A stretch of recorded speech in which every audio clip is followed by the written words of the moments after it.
ਸਤਿ ਸ਼੍ਰੀ ਅਕਾਲ, ਸਵਾਗਤ ਜੀ। ਤੁਸੀਂ ਵੇਖ ਰਹੇ ਹੋ ਦੇਸ਼ ਪ੍ਰਦੇਸ਼ ਲਾਈਵ ਤੇ ਮੈਂ ਰਣਵੀਰ ਸੰਧੂ, ਮੇਰੇ ਨਾਲ ਵੈਸਟ ਓਵਰਸੀਜ਼ ਤੋਂ ਪ੍ਰਦੀਪ ਜੀ ਨੇ। ਸਵਾਲ ਤਾਂ ਕਈ ਵਾਰ ਘਰਾਂ 'ਚ ਬੈਠੇ ਟੀਵੀ ਦੇਖਦੇ, ਰੋਟੀ ਖਾਂਦੇ, ਸੌਣ ਲੱਗੇ, ਵਿਹਲੇ ਕਿਤੇ ਬੈਠੇ ਇੱਕਦਮ ਦਿਮਾਗ 'ਚ ਫਸਦਾ। ਜੇ ਟੀਵੀ 'ਚ ਕੋਈ ਆਵਾਸ ਪ੍ਰਵਾਸ ਦੀ ਗੱਲ ਹੋ ਜੇ, ਈਵਨ ਜਹਾਜ਼ ਤੱਕ ਦਿਖਦਾ, ਜੇ ਕਈ ਸਵਾਲ ਖੜੇ ਹੋ ਜਾਂਦੇ ਨੇ। ਪੰਜਾਬ ਦਾ, ਹਰਿਆਣੇ ਦਾ ਜਾਂ ਨਾਰਥ ਇੰਡੀਆ ਦਾ ਬਹੁਤਾ ਤਬਕਾ ਸਾਡਾ ਜਵਾਨੀ ਦਾ ਵਿਦੇਸ਼ ਜਾ ਰਿਹਾ, ਔਰ ਇਹਦੇ ਬਿਨਾਂ ਸਾਡਾ ਸਰਨਾ ਵੀ ਨਹੀਂ, ਕਿਉਂਕਿ ਇਹ ਕਹਿਣਾ ਅਤਕਥ ਨਹੀਂ ਹੋਊਗੀ ਕਿ ਸਭ ਨੂੰ ਨੌਕਰੀਆਂ ਮਿਲ ਜਾਣੀਆਂ। ਇਹ ਸਰਕਾਰਾਂ ਦੀ ਇੱਕ ਮਜਬੂਰੀ ਹੈ, ਕਿਉਂਕਿ ਹਰ ਸਾਲ 5-6 ਲੱਖ ਬੱਚਾ ਪਾਸ ਹੋ ਜਾਂਦਾ, ਕਿੱਥੋਂ ਦੇਣਗੇ। ਵੱਡਾ ਹਿੱਸਾ ਵਿਦੇਸ਼ ਵੀ ਜਾਏਗਾ, ਪ੍ਰਾਈਵੇਟ ਨੌਕਰੀਆਂ ਵੀ ਮਿਲਣਗੀਆਂ, ਸਰਕਾਰੀ ਵੀ ਮਿਲਣਗੀਆਂ, ਕੁਝ ਲੋਕ ਕਾਰੋਬਾਰ ਵੀ ਕਰਨਗੇ। ਪਰ ਜਿਨ੍ਹਾਂ ਨੇ ਵਿਦੇਸ਼ ਜਾਣਾ, ਹੁਣ ਬੰਦਾ ਵਿਅਕਤੀ ਵਿਦੇਸ਼ ਕਿਉਂ ਜਾਂਦਾ? ਉਹ ਇਸ ਕਰਕੇ ਜਾਂਦਾ, ਮੈਂ ਸੌਖੀ ਜ਼ਿੰਦਗੀ ਜੂਆਂ, ਮੈਨੂੰ ਰਿਆਇਤਾਂ, ਸੁੱਖ ਸਹੂਲਤਾਂ ਮਿਲਣ, ਪਰਿਵਾਰ ਸੈਟਲ ਕਰ ਸਕਾਂ। 8 ਤੋਂ 10% ਸਟੂਡੈਂਟ, ਬਹੁਤਾ ਇਹ ਪ੍ਰਮਾਣਿਤ ਡਾਟਾ ਨਹੀਂ, ਜੋ ਅਸੀਂ ਸੋਚਦੇ ਹਾਂ ਦਿਨ 'ਚ ਜਿਹੜੀ ਗੱਲ ਹੁੰਦੀ ਹੈ ਉਹਦੇ ਮੈਂ ਕੱਢ ਰਿਹਾ, ਬਰਬਾਦ ਹੋ ਜਾਂਦੀ ਹੈ ਜ਼ਿੰਦਗੀ। ਵਿਦਿਆਰਥੀ ਗਲਤ ਕੰਸਲਟੈਂਟ ਆਨਲਾਈਨ ਪੋਰਟਲਾਂ 'ਤੇ ਚੁਣ ਕੇ ਆਪ ਅਪਲਾਈ ਕਰ ਰਹੇ ਨੇ।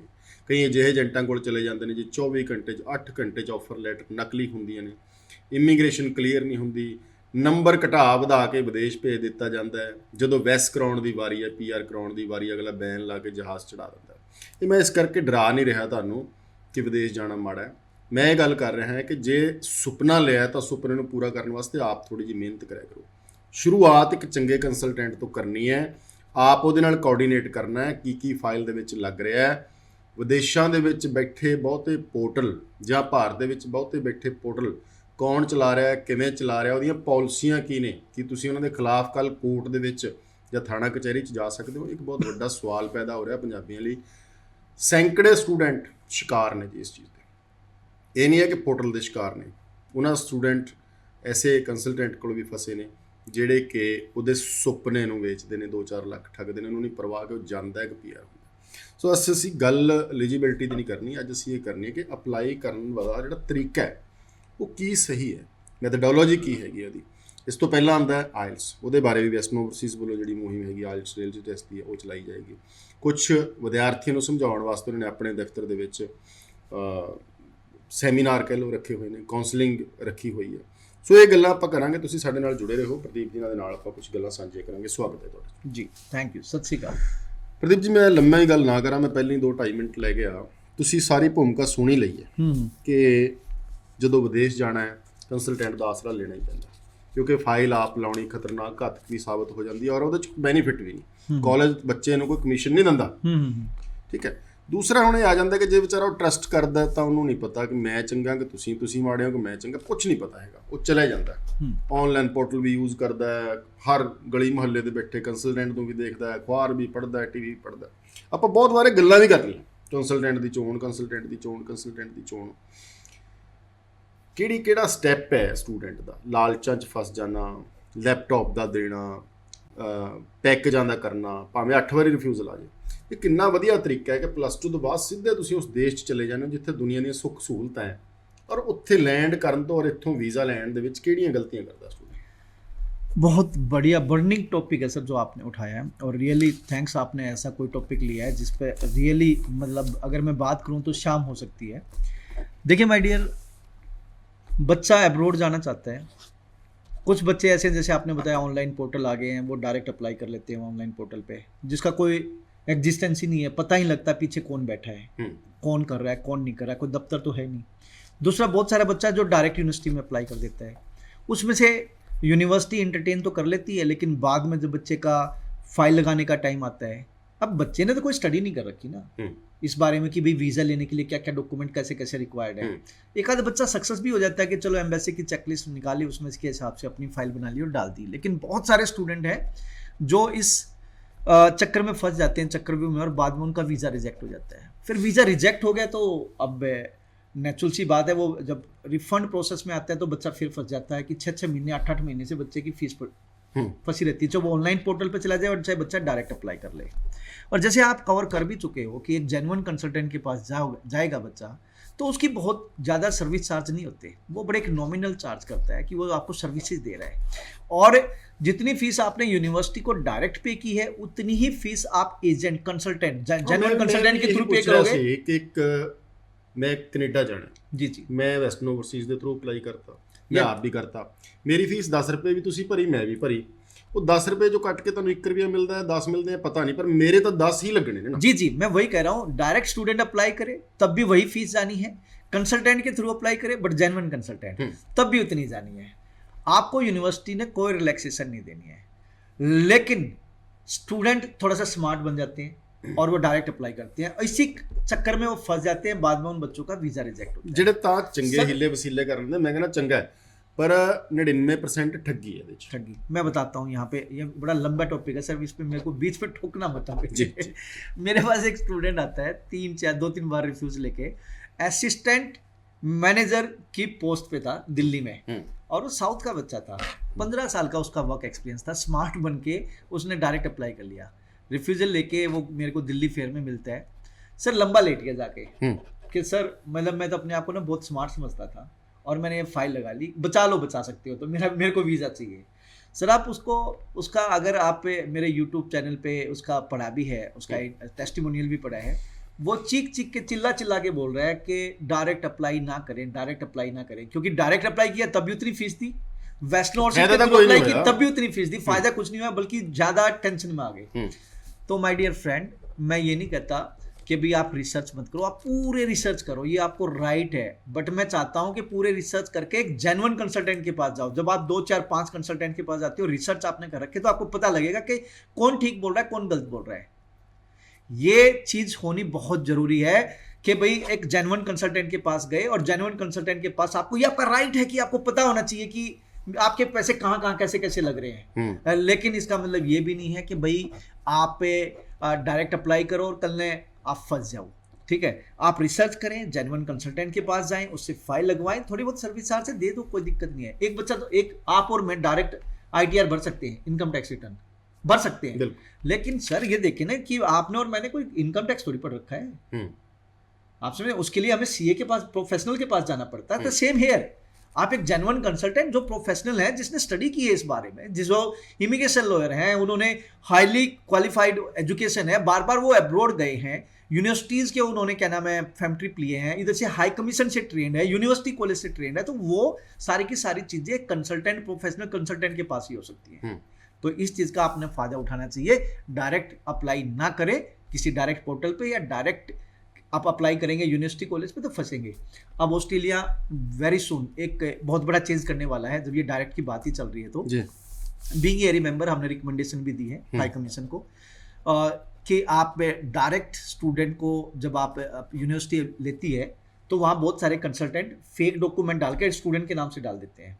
यूनिवर्सिटी को लगता हो डायरेक्ट स्टूडेंट आ रहा है तो कॉलेज को इंसेंटिव या मतलब कंसल्टेंट को कमीशन नहीं देना पड़ेगा।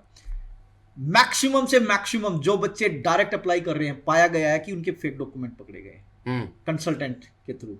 तो आने वाले टाइम में आपको ऑस्ट्रेलिया में फाइल डालनी है तो डायरेक्ट की बजाय किसी न किसी कंसल्टेंट के थ्रू डालनी पड़ेगी। यहाँ तक एम्बेसी और यूनिवर्सिटीज अवेयर हो चुकी हैं।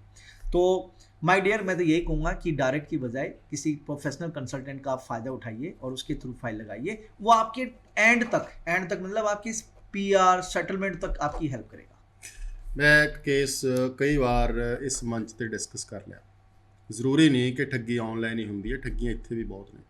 ਵਿਦਿਆਰਥੀ ਨੇ ਐਡ ਦੇਖੀ, ਪ੍ਰਦੀਪ ਜੀ ਨੇ ਐਡ ਪਾਈ, ਅਪਲਾਈ ਕਰੋ 15 ਦਿਨਾਂ 'ਚ ਆਫਰ। ਮੇਰੇ ਵਰਗਾ ਆ ਗਿਆ ਵਿੱਚ ਕਿ ਯਾਰ ਪ੍ਰਦੀਪ ਜੀ ਦੇ ਬੱਚੇ ਤਾਂ ਜਾਣ ਹੀ ਨਹੀਂ ਦੇਣੇ, ਆਪਾਂ ਚੱਕ ਲੈਂਦੇ ਹਾਂ 2 ਦਿਨਾਂ 'ਚ ਆਫਰ। ਹੁਣ ਬੱਚਾ ਚਲਾ ਗਿਆ ਵਿਚਾਰਾ ਭੋਲਾ, 2 4 ਦਿਨ ਕੱਢ ਦੋ, 8 ਦਿਨ ਕੱਢ ਦੋ, ਪਾਸਪੋਰਟ ਫੜ ਲਿਆ, ਸਰਟੀਫਿਕੇਟ ਫੜ ਲਿਆ, ਕੀ ਲੜਾਈ ਕਰੋਗੇ, ਪੈਸੇ ਤਾਂ ਨਹੀਂ ਲਏ। ਬੱਚਾ ਜਦੋਂ ਪ੍ਰੈਸ਼ਰ ਪਾਉਂਦਾ ਹੈ, ਇਹ ਸੱਚਾ ਕਾਂਡ ਹੈ, ਪ੍ਰੈਸ਼ਰ ਪਾਉਂਦਾ ਹੈ ਤੇ ਉਹਨੇ ਇੱਕ ਨਕਲੀ ਆਫਰ ਲੈਟਰ ਛਾਪ ਕੇ ਦੇਤੀ ਕਾਲਜ ਦੀ। ਚੰਗੀ ਕਿਸਮਤ ਕਿ ਮਾੜੀ, ਬੱਚੇ ਦਾ ਉਸ ਆਫਰ ਲੈਟਰ ਤੇ ਵੀਜ਼ਾ ਆ ਜਾਂਦਾ। ਤੇ ਹੁਣੇ ਵਾਪਰਿਆ 15-20 ਦਿਨ ਪਹਿਲਾਂ ਘਟਨਾ। ਤੇ ਉਹ ਜਦੋਂ ਹੁਣ 에ਅਰਪੋਰਟ ਪਹੁੰਚਦੇ ਨੇ, ਬੜਾ ਵੱਡਾ ਕਲੇਸ਼ ਪੈਂਦਾ, ਚਲੋ ਜੀ ਬੈਨ ਲੱਗ ਕੇ ਵਾਪਸ ਆ ਜਾਂਦੇ ਆ। ਸੇਮ ਕਾਂਡ ਅਗਲੇ ਦਿਨ ਇੱਕ ਵਾਪਰਦਾ ਕਿ ਲੜਕੀ 4.5 ਸਾਲ ਪਹਿਲਾਂ ਕੈਨੇਡਾ ਗਈ ਸੀ, ਸੇਮ ਚੀਜ਼ ਵਾਪਰੀ ਸੀ ब्रिटिश कोलंबिया का। हाँ, ब्रिटिश कोलंबिया। ਉੱਥੇ ਬੱਚੇ ਨੂੰ PR ਕੀ ਮਿਲਣੀ, ਬੈਨ ਲੱਗ ਕੇ ਵਾਪਸ ਤੋਰ ਰਹੇ वापस आए। ਸੋ ਜੋ ਮੈਂ ਤਾਂ ਇੱਕ ਮੰਨਦਾ ਹਾਂ ਪ੍ਰਦੀਪ ਜੀ ਕਿ ਜਿੰਨੀ ਕਿ ਮਿੱਠੀਆਂ ਗੱਲਾਂ, ਸੌਖੀਆਂ ਗੱਲਾਂ ਆਪਾਂ ਦੱਸਦੇ ਹਾਂ ਕਿ ਆਹ ਨਹੀਂ ਐਂ ਹੋ ਜਾਣਾ, ਤੁਸੀਂ ਘਬਰਾਓ ਨਾ, ਉੱਥੇ ਕਿਤੇ ਨਾ ਕਿਤੇ ਹੇਰਾ ਫੇਰੀ। ਪੋਰਟਲ 'ਚ ਕਹਿੰਦੇ ਆਹ ਅਪਲਾਈ ਕਰੋ, ਮਿੰਟ 'ਚ ਆ ਗਿਆ, ਬਿਲਕੁਲ ਆ ਗਿਆ। ਮੈਂ ਇੱਕ ਕੌੜਾ ਸੱਚ ਤੁਹਾਡੇ ਰਾਹੀਂ, ਇਸ ਸ਼ੋਅ ਰਾਹੀਂ ਕਰਨਾ ਚਾਹੁੰਦਾ। ਪਰਸੋਂ ਸਾਡੇ ਕੋਲ ਬੱਚੇ ਆਏ ਜੀ, ਅੱਜ ਵੀਰਵਾਰ ਹੈ, ਮੰਗਲਵਾਰ ਦੀ ਗੱਲ ਸ਼ਿਕਾਇਤ ਲੈ ਕੇ ਜਿਹਨੂੰ ਮੁੱਦੇ ਨੂੰ ਚੱਕੋ, $5500 ਆਨਲਾਈਨ ਪੋਰਟਲ ਤੇ ਕਹਿੰਦਾ ਜੀ ਸਾਡੀ ਫੀਸ ਕੱਟ ਰਹੀ ਹੈ। ਅਸੀਂ ਰਾਤੀ ਇੱਥੇ ਬੈਠੇ ਰਹੇ, ਦੇਸ਼ ਪ੍ਰਦੇਸ਼ ਵਾਲੇ ਸਾਰੇ ਝਗੜਾ ਕੀਤਾ, ਕਾਲਜ ਨੂੰ ਪੁੱਛਿਓ, ਕਹਿੰਦਾ ਜੀ ਅਸੀਂ ਤਾਂ ਕੱਟ ਨਹੀਂ ਰਹੇ। ਵਿੱਚ ਵਿਚੋਲਾ ਸੀ ਜਿਹੜਾ, ਉਹ ਕਹਿੰਦਾ ਜੀ ਅਸੀਂ ਤਾਂ ਆਨਲਾਈਨ ਪੋਰਟਲ, ਹਾਂ ਕਹਿੰਦਾ ਅਸੀਂ ਕੱਟੀ ਨਹੀਂ, ਨਾ ਅਸੀਂ ਕੱਟਣੀ ਹੈ। ਹੁਣ ਕੁੰਡੀ ਕਿੱਥੇ ਲੱਗ ਰਹੀ ਹੈ? ਆਨਲਾਈਨ ਦੇ। ਉਹ ਵੀ ਇੱਕ ਪੈਦਾ ਹੋ ਗਿਆ ਮੈਨੂੰ ਤਾਂ ਨਹੀਂ ਸਮਝ ਲੱਗਦੀ। ਡਾਇਰੈਕਟ ਤਾਂ ਹੋਏ ਜੇ ਕਾਲਜ ਨੇ ਐਡਮਿਸ਼ਨ ਦਿੱਤੀ, ਕਾਲਜ ਨੇ ਤੁਹਾਡੀ ਫਾਈਲ ਲਾਈ ਪ੍ਰਦੀਪ ਜੀ, ਤੁਹਾਨੂੰ ਕਮਿਸ਼ਨ ਮੋੜੀ। ਜਦੋਂ ਨਾ ਉਹਨੇ ਕਮਿਸ਼ਨ ਮੋੜਨੀ, ਨਾ ਉਹਨੇ ਫਾਈਲ ਲਾਣੀ, ਆਫਰ ਵੀ ਤੁਸੀਂ ਤੀਜੇ ਬੰਦੇ ਤੋਂ ਲੈ ਰਹੇ ਹੋ, ਡਾਇਰੈਕਟ ਕਿਵੇਂ ਹੋਗੇ ਤੁਸੀਂ? ਸਹੀ ਗੱਲ। ਸੋ ਇਹ ਚੀਜ਼ਾਂ ਥੋੜੀਆਂ ਦੇਖਣੀਆਂ ਪੈਣਗੀਆਂ। ਖੈਰ, ਅੱਜ ਅਪ੍ਰੈਲ ਮਹੀਨੇ ਦੇ ਵਿੱਚ ਥੋੜਾ ਜਿਹਾ ਦੱਸਿਓ ਕਿੱਥੇ कित्थे ਕਰਨ जा रहे हो, बच्चे ਨੂੰ ਇਸ तरह ਦੀ अवेयरनेस कित्थे कित्थे दे रहे हो? जी, एजुकेशन फेयर इन हाउस होने जा रहे हैं जी, हमारे कुछ हो चुके हैं और कुछ अभी पेंडिंग है। तो 13 अप्रैल वेडनेसडे को बठिंडा में एजुकेशन फेयर होने जा रहे हैं, जिसमें Canada, Australia, New Zealand, UK, USA, Europe, सारे कंट्रीज़ की काउंसलिंग दी जाएगी। IELTS PT वाले स्टूडेंट्स को भी मैं खुद में मिलना चाहूँगा, अगर वो ऑन स्पॉट एडमिशन लेना चाहते हैं या असेसमेंट करवाना चाहते हैं। आप चाहे फ्रेश स्टूडेंट्स हैं, चाहे आप रिफ्यूज़ हो चुके हैं, चाहे आपका गैप है, चाहे आप सिंगल हैं, चाहे मैरिड है, हर एक स्टूडेंट का कहीं ना कहीं किसी न किसी कंट्री में वीज़ा लग सकता है। तो 13 अप्रैल वेडनेसडे को आप बठिंडा मिल सकते हैं वेस्टर्न ओवरसीज़ के ऑफिस में, जो कि अजीत रोड पे है, अपना घोड़ा चौक के पास। इसके अलावा 16 अप्रैल सैटरडे के दिन करनाल मुगल कनाल में वेस्टर्न ओवरसीज़ के ऑफिस में एजुकेशन फेयर होने जा रहा है। 11 बजे से 3 बजे तक ये फेयर रहेगा। 20 अप्रैल को वेडनेसडे के दिन कुरुक्षेत्र में आप वेस्टर्न ओवरसीज़ के ऑफिस में मेरे से मिल सकते हैं, मेरी टीम से मिल सकते हैं, for Canada, Australia, New Zealand, UK, USA, Europe, क्योंकि एजुकेशन फेयर है। 26 अप्रैल को ट्यूसडे के दिन अंबाला विकास विहार में एजुकेशन फेयर होने जा रहा है वेस्टर्न ओवरसीज़ के ऑफिस में। और 28 अप्रैल को थर्सडे के दिन चंडीगढ़ में वेस्टर्न ओवरसीज़ के ऑफिस 35C में निक बेकर के ऊपर ये वेस्टर्न ओवरसीज़ में एजुकेशन फेयर होगा। और लास्ट इस महीने का 30 अप्रैल सैटरडे के दिन सोनीपत सुभाष चौक वेस्टर्न ओवरसीज़ के ऑफिस में एजुकेशन फेयर होगा। अगर आप अपकमिंग इनटेक में अब्रॉड जाना चाहते हैं, आपने IELTS की है या नहीं की है, काउंसलिंग मस्ट है जी, ठीक है। जिन बच्चों ने IELTS नहीं की है या PT नहीं की है, उनको भी काउंसलिंग लेनी चाहिए, फेयर में पार्टिसिपेट करना चाहिए, क्योंकि उनको पता लग जाएगा कि उनको कितने बैंड की रिक्वायरमेंट है और क्या क्या डॉक्यूमेंट रिक्वायर्ड है। जब तक उनका IELTS का स्कोर आएगा तब तक वो अपना ये डॉक्यूमेंट रेडी रख सकते हैं। जिन बच्चों ने IELTS या PT कर रखी है उनके लिए तो मस्ट है। सिंगल है, मैरिड है, फ्रेश है या रिफ्यूज है, हर एक बच्चे का वेलकम रहेगा। 11 बजे से लेकर 3 बजे तक मिल सकते हैं। साथ साथ में बात चल ही रही है, जो बच्चे IELTS या PT कर रहे हैं, तो मेरे एक रिक्वेस्ट है कि IELTS रियलिटी टेस्ट या PT रियलिटी टेस्ट में ज़रूर पार्टिसिपेट करें, क्योंकि 15,500 रुपये बहुत बड़ी अमाउंट है फाइनल एग्ज़ाम की, और बहुत सारे बच्चे हैं जो अपना ये पैसा ख़राब कर देते हैं। तो हमने एक बहुत बढ़िया सिस्टम दिया है IELTS रियलिटी टेस्ट और PT रियलिटी टेस्ट, जिसमें आपका फियर, फोबिया, एंजाइटी, नर्वसनेस को रिमूव करेंगे। हम आपको एक्चुअल असेसमेंट बताएंगे कि भाई आप यहाँ स्टैंड करते हैं, अभी आपको कितने बैंड स्कोर की और रिक्वायरमेंट और कितने टाइम की है, आपका रीडिंग में क्यों कम आ रहा है, राइटिंग में क्यों कम आ रहा है, या लिसनिंग में या स्पीकिंग में, तो सारी असेसमेंट करके आपको देंगे। 14 अप्रैल को कैथल में होने जा रहा है और 21 अप्रैल को चंडीगढ़ में होने जा रहा है। इसके अलावा जो अदर डेट्स हैं वो आप फाइंड आउट कर सकते हैं IELTSrealitytest.com पे जाके। ਪ੍ਰਦੀਪ ਜੀ ਥੋੜਾ ਜਿਹਾ ਦੱਸਿਓ, UK, ਆਸਟ੍ਰੇਲੀਆ, ਕੈਨੇਡਾ ਤੋਂ ਇਲਾਵਾ ਕੋਈ ਹੈਗਾ? ਇੱਕ US ਦੀ ਥੋੜੀ ਪ੍ਰੋਬਲਮ ਆ ਰਹੀ ਹੈ ਕਿ ਡੇਟ ਨਹੀਂ ਮਿਲ ਰਹੀ। ਯੂਰਪ ਬਾਰੇ ਆਪਾਂ ਪਿਛਲੇ ਵਾਰੀ ਵੀ ਗੱਲ ਕੀਤੀ ਸੀ, ਕੋਈ ऑफिशियली अनाउंसमेंट्स नहीं हो रही हैं प्रॉपर तरीके दी कि आ जाओ, खुल गए ने कॉलेज? देखिए सर, अगर मैं यूरोप की बात करूं तो यूरोप में जैसे जर्मनी में थोड़ा सा अपॉइंटमेंट की प्रॉब्लम है, लेकिन मास्टर्स में अपॉइंटमेंट मिल रही है और इवन के बैचलर्स में भी अपॉइंटमेंट स्टार्ट हो चुकी है। लेकिन कहीं ना कहीं उन्होंने जो कम अपॉइंटमेंट करके, उसके पीछे रीज़न कोविड भी एक रीज़न है कि वो धीरे धीरे कम अपॉइंटमेंट दे रहे हैं। बट कुछ यहाँ पे ब्लैकमेलिंग भी चल रही हैं, कुछ बाहर के जो बीच में पर्सन आ गए, उन्होंने अपनी फेक डॉक्यूमेंट, अपनी IDs डाल के ले रखी हैं, तो ये एक थोड़ी सी प्रॉब्लम आ रही है। इसके अलावा बहुत सारे अदर डेस्टिनेशन भी यूरोप में ओपन हुए हैं, जैसे ग्रीस है। ग्रीस का सक्सेस रेट आज की डेट में हाई है। अगर आप ग्रीस चले जाएंगे तो ग्रीस भी यूरोप में है, वहाँ पे आप पढ़ सकते हैं। नीदरलैंड एक आपके लिए बहुत बढ़िया ऑप्शन हो सकता है। डेनमार्क आपके लिए ऑप्शन हो सकता है। स्विट्जरलैंड आपके लिए ऑप्शन हो सकता है। फिनलैंड है, फ्रांस है, माल्टा है, हंगरी है। ये सारे कंट्रीज़ हैं जो आज की डेट में यूरोपियन कंट्रीज़ में ओपन है। इसके अलावा जो बच्चे डायरेक्ट UK या डायरेक्ट ऑस्ट्रेलिया नहीं जा सकते, तो उनके पास भी एक ऑप्शन है। जो बच्चे ऑस्ट्रेलिया डायरेक्ट नहीं जा पा रहे हैं क्योंकि वो नॉन GT हैं, उनका स्कोर नहीं आ पा रहा है, तो सर वो वाया सिंगापुर जा सकते हैं। सिंगापुर में बहुत सारे कॉलेज हैं जो क्लेम करते हैं कि जी 1 साल यहाँ पढ़ो, उसके बाद आप वहाँ जाइए। मैं उसकी बात नहीं करूँगा, मैं बात करूँगा जेम्स कुक यूनिवर्सिटी की। जेम्स कुक यूनिवर्सिटी ऑस्ट्रेलिया की यूनिवर्सिटी है जो कि क्वींसलैंड में है। उसका एक कैंपस सिंगापुर में है। आप वहाँ पे 1 सेमेस्टर कंप्लीट करके आप ऑस्ट्रेलिया मूव कर सकते हैं।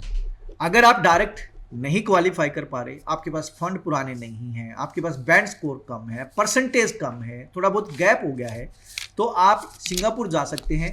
एक सेमेस्टर वहाँ कंप्लीट करिए, 85% आपकी अटेंडेंस होनी चाहिए, प्लस में आपको अच्छे नंबरों से पास होना पड़ेगा। इसके बाद आप सिंगापुर से जेम्स कुक यूनिवर्सिटी ऑस्ट्रेलिया में पढ़ सकते हैं। काफ़ी बच्चे हमारे ऐसे गए हैं जिन्होंने वहाँ से जाके ट्रांसफ़र लिया है।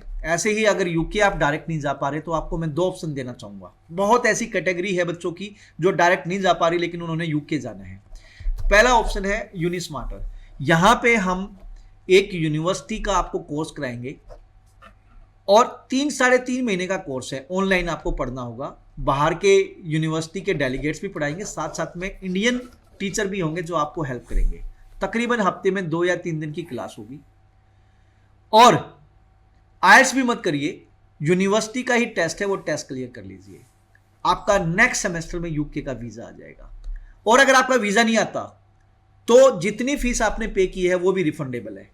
अच्छा। यूनिवर्सिटी बोलती है कि अगर आपका यूके का वीजा नहीं लगता, आपने एक सेमेस्टर यहां पढ़ लिया, आप फीस वापस ले लिया हमसे, तो इससे बढ़िया ऑप्शन और क्या हो सकता है? अगर आपका गैप है, क्यों नहीं तुरदा इधर ਨੂੰ? ਇਹ ਤੁਸੀਂ ਪਹਿਲਾਂ भी अनाउंस ਕੀਤਾ ਸੀ। जी बच्चे आ रहे हैं, हमसे पढ़ रहे हैं, लेकिन एक बहुत सारे बच्चे हैं ना, वो चाहते हैं कि यहीं से जहाज में पहले दिन ही बैठ लें। तो लेकिन जो बच्चों को समझ आ रही है, जिन बच्चों के पेरेंट्स को समझ में आ रही है, वो बच्चे इसको ऑप्ट कर रहे हैं। जो बच्चे की परसेंटेज कम है, गैप ज़्यादा हो गया है, वो डायरेक्ट नहीं जा पा रहे हैं, तो वो इसका फ़ायदा उठा सकते हैं कि आप यहाँ पे एक सेमेस्टर पढ़ लीजिए। फीस आपने जो पे की है 3-3.5 लाख रुपए फीस है, 4 लाख रुपए मैक्सिमम होगी। आपका वीज़ा नहीं लगता, आपकी फ़ीस वापस मिल जाएगी। ये वेस्ट ओवरसीज़ आपको श्योर कर रहा है, क्योंकि यूनिवर्सिटी बोलती है कि वो आपको वापस दे देंगे। इसके अलावा आप यहाँ से दुबई जा सकते हैं, 1 साल दुबई लगाइए, बैचलर्स में आप गए, 1 साल दुबई लगाइए, 1 साल के बाद आप यूके में ट्रांसफर ले सकते हैं। तो ऐसे बहुत सारे ऑप्शन है। अगर आप डायरेक्ट किसी कंट्री में नहीं जा पा रहे तो आप इस तरीके से भी जा सकते हैं। थोड़ा सा हटके है, यूनिक है, थोड़ा सा आपको रास्ते से थोड़ा सा दूर होके और फिर आप अपने डेस्टिनेशन पे जा सकते हैं। वाया आप इसको बोल सकते हैं। ਸਮਾਂ ਥੋੜਾ ਇੱਕ ਛੋਟਾ ਜਿਹਾ ਸਵਾਲ ਹੈ। ਜੀ ਸਵਾਲ ਇਹ ਹੈ ਕਿ ਅੱਜ ਤੋਂ 7-8 ਸਾਲ ਪਹਿਲਾਂ 2 ਕੈਟਾਗਰੀਆਂ ਹੁੰਦੀਆਂ ਸੀ, America, Canada, UK, Australia, New Zealand ਜਾਣ ਵਾਲੇ, ਜਿਨ੍ਹਾਂ ਕੋਲ ਇੰਨੇ ਪੈਸੇ ਨਹੀਂ ਸੀ, ਇੰਨੀ ਅੰਗਰੇਜ਼ੀ ਦੇ ਵਿੱਚ ਲਿਆਕਤ ਨਹੀਂ ਸੀ ਕਿ 6 ਬੈਂਡ ਲੈ ਲਓ, ਜਾਂ ਗੈਪ ਬਹੁਤ ਜ਼ਿਆਦਾ ਹੋ ਜਾਂਦਾ ਸੀ, ਤਾਂ ਉਹਨਾਂ ਕੋਲ ਬੜੀਆਂ ਆਪਸ਼ਨ ਆ ਜਾਂਦੀਆਂ ਸੀਗੀਆਂ। ਸਿੰਗਾਪੁਰ ਚਲੇ ਗਏ, ਸਾਈਪ੍ਰਸ ਚਲੇ ਗਏ, ਯੂਰਪ ਦੇ ਕਈ ਕੰਟਰੀ ਚਲੇ ਗਏ। ਅੱਜ ਇਹਨਾਂ ਦੀ ਗੱਲ ਨਹੀਂ ਹੋ ਰਹੀ ਬੱਚੇ ਦੀ, ਇਹ ਬੱਚਾ ਜਾਣੋਂ ਹਟ ਗਿਆ ਜਾਂ ਇਹਨਾਂ ਨੂੰ ਇਹ ਜਿਹੜੀਆਂ ਪਹਿਲੀਆਂ ਆਪਸ਼ਨਾਂ ਸੀ ਉਹ ਚੰਗੀਆਂ ਨਹੀਂ ਲੱਗਦੀਆਂ। देखिए सर, जो बच्चा क्वालिफाई नहीं करता, यहाँ से सिंगापुर बहुत सारे ऐसे बच्चे जाते थे। अब जैसे मैं अगर बात करूँ तो मैं तो एक ऐसे कंट्री में भेज रहा हूँ कि भाई आपने वहाँ से आप ऑस्ट्रेलिया निकल सकते हैं, यूके निकल सकते हैं, क्योंकि वो यूनिवर्सिटी के कैंपस वहाँ पे हैं। लेकिन बहुत सारे ऐसे बच्चे जो सिंगापुर गए और वहाँ से अपना करियर स्पॉइल करके वापस आए हैं। ऐसे साइप्रस भी गए हैं, ऐसे अदर कंट्रीज़ में भी गए हैं। तो आज की डेट में ऐसे स्टूडेंट, मुझे लगता है आप जैसे चैनल्स के कारण बड़े अवेयर भी हो रहे हैं। आज की डेट में ऐसे स्टूडेंट्स की संख्या बढ़ रही है जो टाइम टू टाइम अवेयर होकर अपना टाइम वेस्ट नहीं करते, टाइमली अपनी आईएलटीएस कर लेते हैं, टाइमली अपना एजुकेशन में स्कोर अच्छा लेके अब्रोड जा रहे हैं। लेकिन स्टिल ऐसी है पॉपुलेशन। लेकिन एक तबका यूक्रेन गया सी हुण जी, वो देखो वो एक ट्रेजेडी है, बहुत बड़ी ट्रेजेडी है। एमबीबीएस करने वहां जा रहे थे बच्चे। चलो एमबीबीएस तो फिर भी ठीक है प्रदीप जी, मैं ਸਾਡੇ ਕੋਲ ਤਾਂ ਅਜਿਹੀਆਂ ਕਾਲਸ ਆਈਆਂ, ਉਹ ਬੱਚਾ ਜੀ ਫਲਾਣੇ ਏਜੰਟ ਦੇ ਥਰੂ 3 ਲੱਖ ਦੇ ਕੇ 6 ਮਹੀਨੇ ਦਾ ਕੋਰਸ ਕਰਨ ਚਲੇ ਗਿਆ, साल ਦਾ ਕਰਨ। ऐसे बच्चों का कोई भविष्य नहीं है, ऐसे बच्चों का कोई भविष्य नहीं है। वो जहाज में बैठना चाहते हैं या यूक्रेन से आगे निकलना चाहते हैं, तो उस पर तो मैं यहाँ पे कोई कमेंट नहीं करूँगा। मैं तो चाहता हूँ कि भाई वेस्ट ओवरसीज़ के पास एक जेन्युइन स्टूडेंट आए, जिसको जेन्युइन उसकी इंटेंशन हो पढ़ने की, और एक अच्छी यूनिवर्सिटी, कॉलेज और अच्छे कंट्री में पढ़ना चाहता हूँ। बहुत मेहरबानी जी, थैंक यू। दर्शकों का भी धन्यवाद और साडी टीम का, अपने दोस्त रणवीर सिंह ਨੂੰ ਅੱਗੇ ਦੇ ਸਤਿ ਸ਼੍ਰੀ ਅਕਾਲ।